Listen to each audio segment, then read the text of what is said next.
right, good evening, everyone. My name is Deputy Chief Gilberto Calderon, and I'm here today to let you know about a tragedy that happened in the area of 6700 South Low.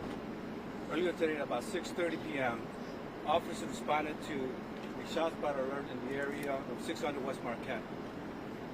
Upon arrival, they found a young child with a gunshot wound. Subsequently was brought into Homeless Hospital, where he subsequently passed away. Let me stop right there and offer my sincere condolences to the family of this young child, and to offer them, to let them know that on behalf of Superintendent Snelling, we are and we will be able to continue to follow up on any type of leads. And this is one of the reasons why I'm actually here. We want to be able to get the support of the community to call the hot tip line to give us any tips that they may know. Because at this point, it's an active scene, and the detectives are working hard in trying to determine and follow up on any leads. But it's up to the community to come with us to solve this type of tragedy that happened today. And I ask the community there in Englewood to please call the hot tip line with any type of information. And I'll give up this phone number right now. It's the homicide tip line at 833-408-0069. Again, we have very few details at this point, but one thing we do want to share with you is that we need the community to come out and help us. We really need as much information that anybody may have to call the hot tip line, because there's no doubt this is a tragic death that happened out here from a young child. So as of right now, I will take any questions. Again, it's very fluid, but I would like to also introduce Deputy Director Glenn Brooks.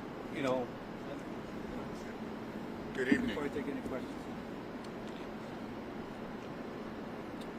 I'm Director Glenn Brooks. The superintendent often says that we cannot forget the victim and their families. And sadly, this victim is going to begin the process of healing tonight. Starting this evening, we have the struggle survivors out here who will meet with the family and begin offering services to the family this evening.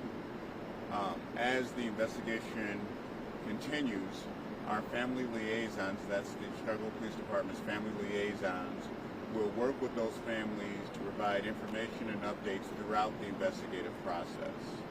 And I just want to add to the deputy's comment. The hotline can be anonymous. You don't have to give up your name, but you can give up the information. Secondarily, and this is always secondary, there is a reward up to $15,000 for information related to a homicide. That's not just for this tragic incident, but for every incident within the city. As a city, as a neighborhood, and as communities, we can come together and provide the information necessary to hold those individuals accountable. I'd like to turn it over to the deputy to take a couple questions. Thank you.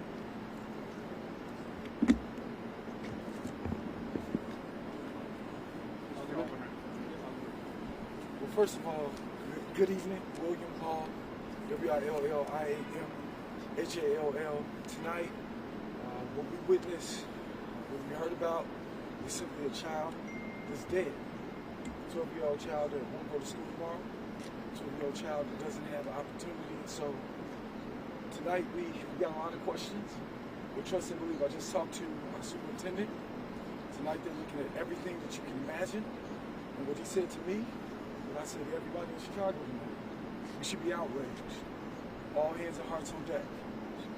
We gathering the facts right now, but as we go to bed tonight, the question becomes, when we wake up tomorrow, when is another kid going to get shot before we finally figure out that kids matter?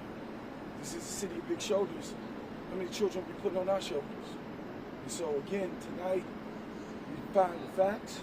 The superintendent, again, has reminded me to remind everybody in Chicago, let's be enraged. Every child that gets shot. I want to remind us that we're losing 1 hour off of tomorrow. We won't have a tomorrow in Chicago until we start saving kids today. And so that's what we have tonight. Again, give our officers an opportunity, give them a second to find out everything that they need to make the right decision. good officers do exist, and they matter.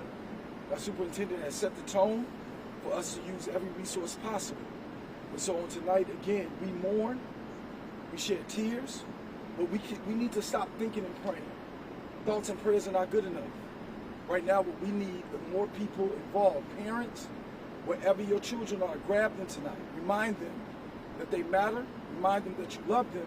But moreover, tonight again, we need to let our officers do their job, and they're doing a great job, and our superintendent is leading the way. Thank you. We have a few questions for Deputy Chief and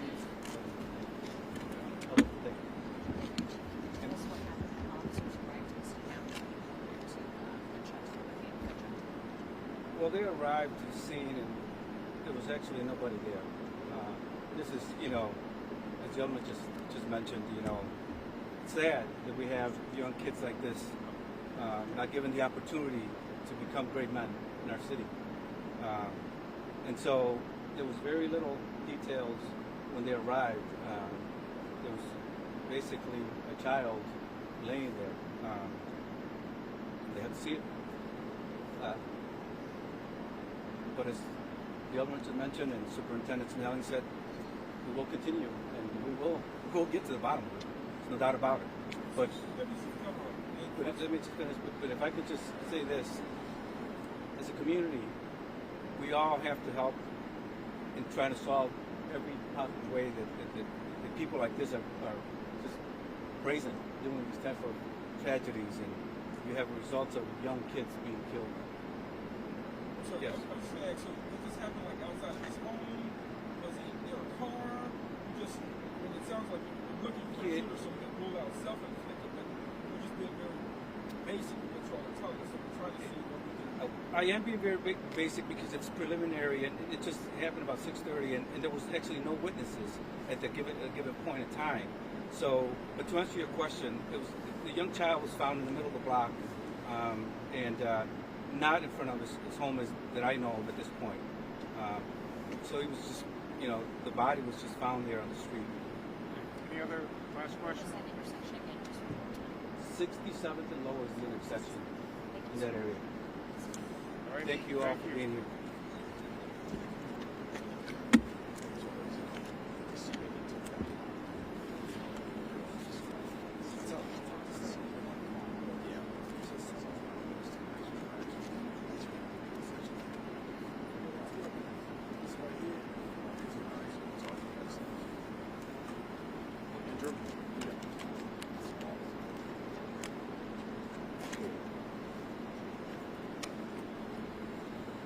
Henry Holmes, community activist, crisis responder. As we stand together, we stand strong. This is one child that will not be in school tomorrow. But as we educate ourselves and educate the city, what we're asking, and I'm representing Chicago survivors, and we're asking the individuals that discharged this weapon, you do come forward. But as stated, there was no witness, but there's someone that knows who shot this child, who shot this baby. To the mother, I can guarantee you, we're going to put this word out, whether it's through the radio station, barber shops, beauty salons, this case shall be solved. To the shooters, you can run, but not far. Community, don't be afraid to call that 1-800 number, 1-800. You tell us or call the Chicago Police Department and give them that information so they can cross the T's and dot the I's. To the shooter, it won't be long. Thank you. Daryl Smith, Englewood Political Task Force, community organizer. All I'd like to say is all community organizations tomorrow morning need to come together and be boots on the ground to find this killer. We cannot call ourselves community organizers or community leaders and let things like this happen in our community. So I'm calling on all community organizations tomorrow morning to be boots on the ground and find the killer of this child.